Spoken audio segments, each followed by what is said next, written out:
Welcome to the Leo. సరిగ్గా 3 ఏళ్ల క్రితం జగన్మోహన్ రెడ్డి ముఖ్యమంత్రిగా ఉన్న సమయంలో ఒక AR constable save AP police అని చెప్పి ఒక ప్లే కార్డును ప్రదర్శించారు. మీ అందరికీ ఐడియా ఉండే ఉంటుంది. ఆ తర్వాత దాని గురించి చాలామంది మర్చిపోయారు. అప్పట్లో టీడీపీ నేతలు కూడా దీని మీద తీవ్రంగా స్పందించారు. జగన్మోహన్ రెడ్డికి తీవ్రంగా యాంటీ అయింది కూడా. ఒక రకంగా పోలీసు వర్గాల్లో కూడా చర్చనీయాంశానికి దారితీసింది. ఏంటంటే దాదాపుగా 23,000 కోట్ల రూపాయలు పోలీసులకు ఏవైతే ప్రభుత్వం బకాయిలు చెల్లించాల్సి ఉందో అందులో తను కూడా ఒక బాధితుడు. సో వెంటనే ఆ బకాయిలు చెల్లించి పోలీసులను రక్షించాలి అని వేడుకోవటమే ఆ కానిస్టేబుల్ చేసినటువంటి తప్పు. ఆ కానిస్టేబుల్ పేరే ప్రకాష్, ఏఆర్ కానిస్టేబుల్ ప్రకాష్. మీకు ఐడియా వచ్చి ఉంటుంది. ఇప్పుడు ఇక్కడ కనపడుతున్నటువంటి ఈ ప్లే కార్డు కూడా అప్పట్లో AP CM Jagan sir save AP police అని చెప్పి తనను డిస్మిస్ చేసిన తర్వాత కూడా, పూర్తిగా సర్వీసు నుంచి తొలగించిన తర్వాత కూడా నన్ను సర్వీసులోకి తీసుకుని నాకు న్యాయం చేయాలని చెప్పి ప్లే కార్డులు పట్టుకుని తిరిగాడు. గుర్తుండే ఉంటుంది. ఎందుకు ఇప్పుడు మనం దీని గురించి మాట్లాడుకున్నాము అంటే, ఆ రోజు ప్లే కార్డు ప్రదర్శించటమే ఈ వ్యక్తి చేసిన తప్పు. అప్పట్లో 2022 జూన్ నెలలో, సుమారు జూన్ నెలలో జగన్మోహన్ రెడ్డి సత్యసాయి జిల్లాలో ఒక పర్యటనకి వెళ్ళాడు. ఆ పర్యటన సందర్భంగా ఏం చేశాడంటే, ముఖ్యమంత్రి గారికి మా మొర వినిపిస్తే ఏమైనా న్యాయం జరుగుతుందేమో అనే ఉద్దేశంతో అక్కడ హెడ్ క్వార్టర్ వద్ద ఏఆర్ కానిస్టేబుల్ ఏంటంటే ఒక ప్లే కార్డు ప్రదర్శించాడు. సో దీన్ని అప్పటి పోలీస్ శాఖ సీరియస్గా తీసుకుంది. జగన్మోహన్ రెడ్డి కూడా సీరియస్గా తీసుకున్నాడు. నాకే ఎదురు ప్లే కార్డులు చూపిస్తారా అని మరి జగన్మోహన్ రెడ్డి మరి పిచ్చుక మీద బ్రహ్మాస్త్రంలాగా ఒక ముఖ్యమంత్రి ఏంటి, ఒక ఏఆర్ కానిస్టేబుల్ మీద ప్రతాపం చూపడం ఏంటి నాకు అర్థం కాల. అయితే తీసేసిన వంక ఆ కేసు కాదు, డైరెక్ట్గా ఆ వంకతో తీసేయడానికి లేదు కాబట్టి, తీసేస్తే రాజకీయంగా తీవ్ర విమర్శలు వస్తాయి కాబట్టి పాత కేసు ఒకదాన్ని తిరగదోడి, ఒక మహిళ వద్ద డబ్బులు తీసుకుని మోసం చేశాడని ఒక పాత కేసు తిరగదోడి ఆ కేసులో దాదాపుగా 52-53 రోజుల పాటు జైలుకు కూడా పంపి పూర్తిగా సర్వీసు నుంచి తీసేశారు. ఇప్పటి వరకు దాదాపుగా 3 ఏళ్ల 3 నెలల్లో ఏంటో అవుతుంది సర్వీసు నుంచి తీసేసి. అప్పట్లో చంద్రబాబు గారు కూడా దీని మీద స్పందించారు. అంటే తమకు రావాల్సిన న్యాయపరమైన హక్కులను అడిగితే అలా పోలీసుల్ని వేధిస్తారని చెప్పి చంద్రబాబు గారు కూడా గట్టిగా స్పందించారు. అయితే అప్పట్లో ఏదో స్పందించి వదిలేలా, వాస్తవానికి దీన్ని ఈరోజు ఎవరికి గుర్తులేదు. కానీ చంద్రబాబు గారు దాన్ని గుర్తుపెట్టుకుని ఏఆర్ కానిస్టేబుల్ ప్రకాష్ని అయితే ఉద్యోగం నుంచి ఆ రోజు డిస్మిస్ చేశారో అదే కానిస్టేబుల్ని ఈరోజు తిరిగి ప్రభుత్వం విధుల్లోకి తీసుకుంది.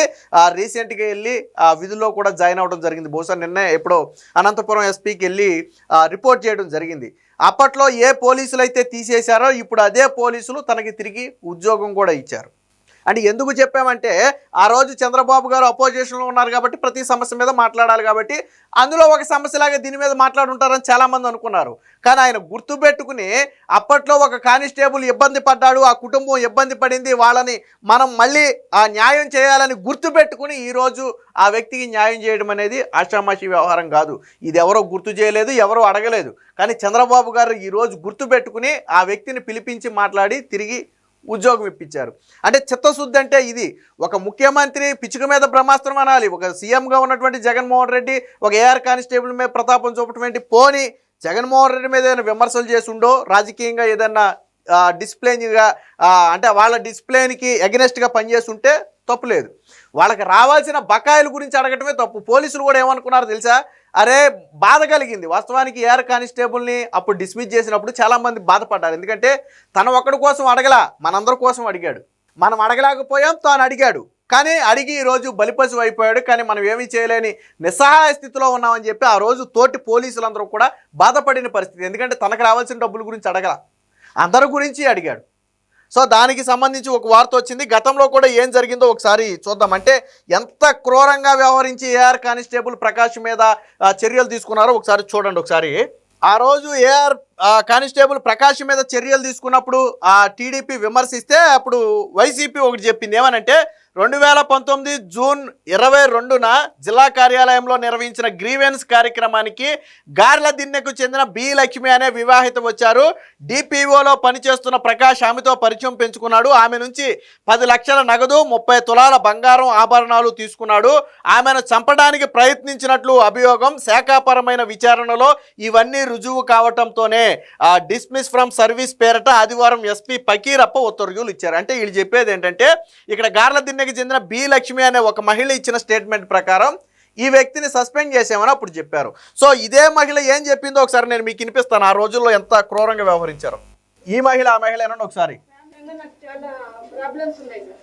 స్టార్టింగ్ ఎప్పుడు 2015 నుంచి ఉన్నాయి. 15 నుంచి 60, 70, 80 వరకు నేను ఎస్పీ గారికి చాలాసార్లు కంప్లైంట్ ఇచ్చాను. కానీ కేసు కట్టలేదు. ఈ కేసు విషయంలోనే నేను సార్ దగ్గర కన్సల్ట్ కావాలని వెళ్ళాను. సార్ స్టేట్మెంట్ ఇంకోటి రాసుకుంటారంటమ్మా మీరు ఎస్పీ గారికి ఇవ్వచ్చు అన్నారు. ఎస్పీ గారికి సరే సీఎం మరి హెడ్ కానిస్టేబుల్ సార్ నేను రాస్తాను మీరు కూర్చొని చెప్పండి అమ్మా అంటే నేను మ్యాటర్ మొత్తం చెప్పాను. ఏనండి ఒకసారి ఈమెకు ఉన్నటువంటి పర్సనల్ ప్రాబ్లమ్స్ మీద కంప్లైంట్ చేయడానికి వెళ్ళింది. ఒక రకంగా హస్బెండ్ మీద కంప్లైంట్ చేయడానికి వెళ్ళింది. కానీ దాన్ని ఎలా డైవర్ట్ చేశారో ఆ రోజుల్లో చూడండి ఒకసారి.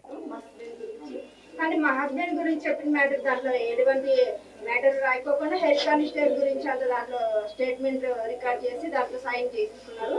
నా స్టేట్మెంట్ చదవలేదు సార్. సైన్ అయితే నేనే చేసినాను. కానీ ఎస్పీ గారికి ఇవ్వకండి. ఎస్పీ గారు వెళ్ళిపోతే మళ్ళీ నెక్స్ట్ వీక్ మండే వరకు స్పందన ఉంటుంది. సార్ కూడా రాడు లీవ్లో. విన్నారు కదా, ఈవిడ కంప్లైంట్ చేయడానికి వెళితే ఒక ప్రీ ప్లాన్డ్గా ఒక హెడ్ కానిస్టేబుల్ మీరు కూర్చోండి మీరు చెప్పండి నేను కంప్లైంట్ రాస్తానని చెప్తే ఈవిడ తన భర్త గురించి చెప్పింది. భర్త గురించి, భర్త వేధింపుల గురించి, తనకున్న ఇబ్బందుల గురించి చెబితే ఆ కంప్లైంట్లో అసలు తన భర్త గురించి రాయకుండా ఈ కానిస్టేబుల్ ప్రకాష్ గురించి రాసి పూర్తిగా ప్రకాష్ ఇందా మనం చెప్పుకున్నట్టుగా నేను బంగారం ఇచ్చాను, ప్రకాష్ నన్ను ఏర్పించాడు, చంపడానికి ప్రయత్నం చేశాడని వీళ్ళ స్టైల్లో ప్రకాష్ని ఇరికించడానికి రాసి సంతకం పెట్టమంటే ఈ అమ్మాయి ఏమనుకుందంటే నేను చెప్పిందే రాశారు కదా అని చెప్పి అదంతా చదవకుండా, ఎందుకంటే అది ఒక పేజీయో 2 పేజీలో ఉండదు మ్యాటర్ మొత్తం, చదవకుండా ఏం చేసింది కింద సంతకం పెట్టింది. తర్వాత వాళ్ళు ఏం చెప్పారంట, నువ్వు వెంటనే పోయి దీన్ని ఎస్పీ గారికి ఇచ్చాయమ్మా, మళ్ళీ ఎస్పీ గారు ఈ రోజు వెళ్ళిపోతే మళ్ళీ వచ్చే వారం వరకు కూడా ఈ గ్రీవెన్స్ ఉండదు కాబట్టి ఇప్పుడే నువ్వు తీసుకెళ్ళి ఎస్పీ గారికి ఇచ్చేయని చెప్తే ఈ అమ్మాయి గబాగబా సంతకం పెట్టేసి తీసుకెళ్ళి ఎస్పీ గారికి ఇచ్చేసింది. బట్ అందులో ఎవరి గురించి ఉంది అనేది ఈ అమ్మాయి చూడాల. మరి పోలీసులకు ఏం పనండి, తన భర్త గురించి చెప్తే అందులో ఏఆర్ కానిస్టేబుల్ గురించి రాయాల్సిన అవసరం ఏంటి పోలీసులు? ఇదంతా కుట్ర కాదా? ఆ రోజు అంటే ఎందుకు ఇదంతా చెప్పాల్సి వచ్చిందంటే ఆ రోజు ఒక కానిస్టేబుల్ మీద గిట్టకపోతే ఏ స్థాయిలో అరాచకం చేశారో చెప్పడం కోసం చెప్పినటువంటి ఉదాహరణ ఇది. వినండి ఒకసారి. రాసి మీతో సంతకం పెట్టించారా? మీరు చదువుకున్నారా? మీకు ప్రకాష్ పరిచయం ఉందమ్మా? లేదు సార్, అంతకు ముందు అయితే లేదు. మరి ఎట్లా ఆయన పేరు రాసి ఈ విధంగా సైన్ పెట్టి? నాకు 2015లో నేను మా భర్త మీద కంప్లైంట్ ఇచ్చే వచ్చినట్టు ఇతను తెలుసు సార్. 2018లో కంప్లైంట్ ఇచ్చే కూడా మరి ఒకసారి వచ్చినాడు 2 టైమ్స్. అప్పుడు ఈయన కనపడి పరిచయం అయినాడు. విన్నారు కదా, వాస్తవానికి ఏఆర్ కానిస్టేబుల్కి ఈవిడికి ప్రత్యక్ష పరిచయం ఏమీ లేదు. ఇదే ఈమె భర్త గురించే 2017లో ఒకసారి, 2018లో ఒకసారి కంప్లైంట్ ఇవ్వడానికి స్టేషన్కి వెళ్ళిన సమయంలో మాత్రమే ఆ కానిస్టేబుల్ తెలుసు, అంతకుమించి పరిచయం లేదు. కానీ దీన్ని ఎలా మార్చారు, ఈ అమ్మాయి దగ్గర డబ్బు తీసుకున్నారు, చంపడానికి ప్రయత్నించారని చెప్పి ఆ రోజు కేసును మార్చారు. బట్ ఈరోజు కూటమి ప్రభుత్వం వాళ్ళకి న్యాయం చేసింది. చూడండి ఒకసారి. ఇది అప్పట్లో వైరల్ అయినటువంటి పోస్ట్. ఒక రకంగా ఈ పోస్టే ఒక రకంగా తన ఉద్యోగం పోవడానికి కూడా కారణమై ఉండొచ్చు. ఎందుకంటే సోషల్ మీడియాలో కావచ్చు బాగా హైలైట్ అయింది.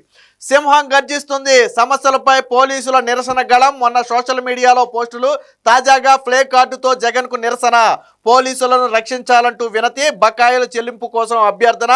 హామీలను విస్మరించిన సర్కారు, ఆఫ్లు లేవు, ఖాళీలు భర్తీ ఊసే లేదు, పోలీసులకు అందని బకాయిలు, సహనం కోల్పోయి నిలదీస్తున్న కాకి అని చెప్పి ఒక ఆర్టికల్ వచ్చింది. ఆ రోజు ఏఆర్ కానిస్టేబుల్ ఇదిగో జగన్ వచ్చినప్పుడు ఇదే ఫ్లై కార్డు పట్టుకుని ఇలాగే కూర్చుని నిరసన వ్యక్తం చేశాడు. ఇదే ఇతను చేసిన తప్పు.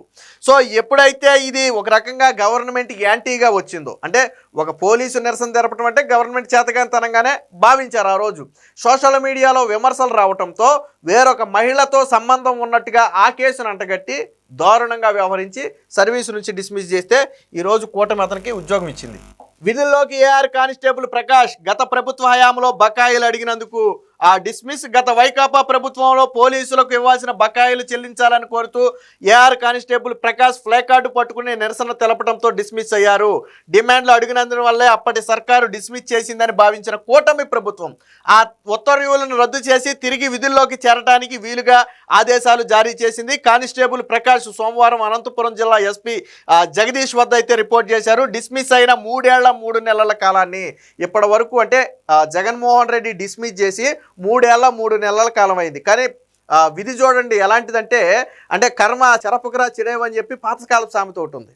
ఆ రోజు అహంకారం ప్రదర్శించినటువంటి జగన్మోహన్ రెడ్డి 11 సీట్లకు పడిపోయి ఈ రోజు రాష్ట్రంలో కూడా తలెత్తుకోలేక పక్క రాష్ట్రం వెళ్ళిపోయి పారిపోయి దాక్కోవాల్సిన పరిస్థితి. కానీ ఆ రోజు ఎవరి వల్ల అయితే వేధింపులు పొందాడో అదే వ్యక్తి తిరిగి ఈ రోజు ఉద్యోగంలో చేరాడు. అంటే అహంకారం ప్రదర్శించినోడు ఎక్కడికి పడిపోయాడు, ఆ రోజు బాధ అనుభవించినోడు ఈ రోజు తిరిగి ఏ స్థాయికి వచ్చాడు ఒకసారి చూడండి. విధి అంటే ఇదే. విధి ఆడే నాటకంలో అంటే జగన్మోహన్ రెడ్డికి ఆ రోజు పవర్ ఉంది కాబట్టి తను ఇష్టం వచ్చినట్టు చెలరేగాడు. బట్ కాలం ఎప్పుడు ఒకేలాగా ఉండదు కదా. ఈరోజు జగన్మోహన్ రెడ్డి అనే వ్యక్తి ఎక్కడ ఉన్నాడు, పక్క రాష్ట్రంలో ఉన్నాడు. కానీ ఇదే ప్రకాష్ అనే వ్యక్తి తిరిగి మరి అదే యూనిఫామ్ వేసుకుని మళ్ళీ అదే డ్యూటీకి వెళ్తున్నాడు. చూడండి మరి విధి ఎలాంటి నాటకం ఆడిందో.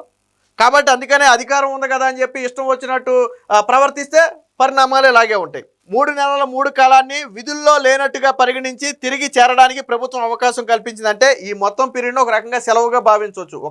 ఒక ఉద్యోగి సెలవు పెట్టుకుంటే ఎలాగో అలా సెలవుగా భావించి మిగిలినదంతా యాజ్ ఇట్ ఈజ్, అంతకుముందు సర్వీస్ కానీ ఇదంతా యాజ్ ఇట్ ఈజ్గా కొనసాగడానికి ప్రభుత్వం అవకాశం కల్పించింది. 2022 జూన్ 14న అప్పటి ముఖ్యమంత్రి జగన్ సత్యసాయి జిల్లా చెన్నై కొత్తపల్లి పర్యటనకు వచ్చిన సందర్భంగా కానిస్టేబుల్ ప్రకాష్ అనంతపురం జిల్లా పోలీసు కార్యాలయంలో సేవ్ ఏపీ పోలీస్ నినాదంతో నిరసన తెలిపాడు. దాన్ని అప్పటి ప్రభుత్వం సీరియస్గా తీసుకుంది.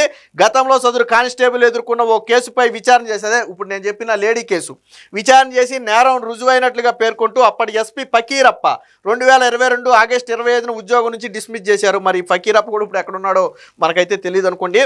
దీనిపై బాధిత కానిస్టేబుల్ కుటుంబం పోరాటం చేసినా ఆ ఫలితం లేకుండా పోయింది. సో గత ప్రభుత్వ హయాంలో రాష్ట్ర పోలీసులకు రావాల్సిన బకాయిలు 23,000 కోట్లు ఉండేవి. వాటిని చెల్లించాలని అడిగిన కారణంగానే నన్ను నా కుటుంబాన్ని చిత్రహింసలకు గురి చేశారు. గత ప్రభుత్వంలో నాపై అనేక కేసులు బనాయించి విధుల నుంచి డిస్మిస్ చేశారు. నాకు సంబంధం లేని కేసులో 52 రోజుల పాటు జైలుకు పంపారు. ముఖ్యమంత్రి చంద్రబాబు, మంత్రి లోకేష్ నా బాధను ఆలకించి ఉద్యోగాన్ని తిరిగి ఇప్పించారు. ఇందుకు మందకృష్ణ మాదిగ కూడా సహకరించారు. వారందరికీ కృతజ్ఞతలు అని చెప్పి ఆ కానిస్టేబుల్ అయితే ఒక వ్యాఖ్య చేయడం జరిగింది. అంటే ఎందుకు చెప్పానంటే ఆ రోజు ఇది చిన్న ఇష్యూ, ఎలాంటి ఇష్యూలు చాలా వచ్చినాయి. బట్ కూటమి ప్రభుత్వం మర్చిపోలా. ఆ రోజు జగన్మోహన్ రెడ్డి బాధితులకు ఈరోజు న్యాయం చేసి ఆ కుటుంబానికి ఆ కూటమి ప్రభుత్వం అండగా నిలబడింది. కాకపోతే విధి అనేది ఎలా నాటకం ఆడుతుంది, మన దగ్గర ఈరోజు మన సమయం వచ్చింది కాబట్టి మనకేదో పలుకుబడో డబ్బో లేకపోతే హోదానో ఉందని చెప్పి విచ్చలవిడిగా విర్రవీగితే తరువాత రోజుల్లో ఫలితాలు ఎలా ఉంటాయనడానికి ఇదే ఒక ఉదాహరణ. ఏది ఏమైనా ఈరోజు కానిస్టేబుల్ ప్రకాష్ విధుల్లో చేరటం పట్ల ఆ రోజు బాధపడిన తోటి కానిస్టేబుల్ కావచ్చు లేదా తోటి డిపార్ట్మెంట్ కావచ్చు ఈరోజు ఆనందం వ్యక్తం చేసింది. ఎందుకంటే ఆ రోజు ప్రకాష్ తన గురించి అడగల, తనకు రావాల్సిన మహా అయితే 1,00,000-2 లక్షలు ఉండుంటుంది అందులో నాకు తెలిసి, దాని గురించి అడగల. కానీ అందరి పోలీసులు బాధల గురించి ఆ రోజు మాట్లాడాడు. ఆ రోజు డిస్మిస్ చేసినప్పుడు బాధపడ్డారు, అరే మనందరి గురించి మాట్లాడి తను బలైపోయాడు కదా అనవసరంగా అని బాధపడ్డారు. ఆ బాధపడిన వాళ్ళందరూ కూడా ఈరోజు తిరిగి విధుల్లో చేరడంతో ఆనందం వ్యక్తం చేశారు. ఏదేమైనా కూటమి ప్రభుత్వం తీసుకున్న ఈ నిర్ణయాన్ని ఎంటైర్ పోలీస్ డిపార్ట్మెంట్తో పాటు ప్రజలు కూడా అభినందిస్తున్నారు.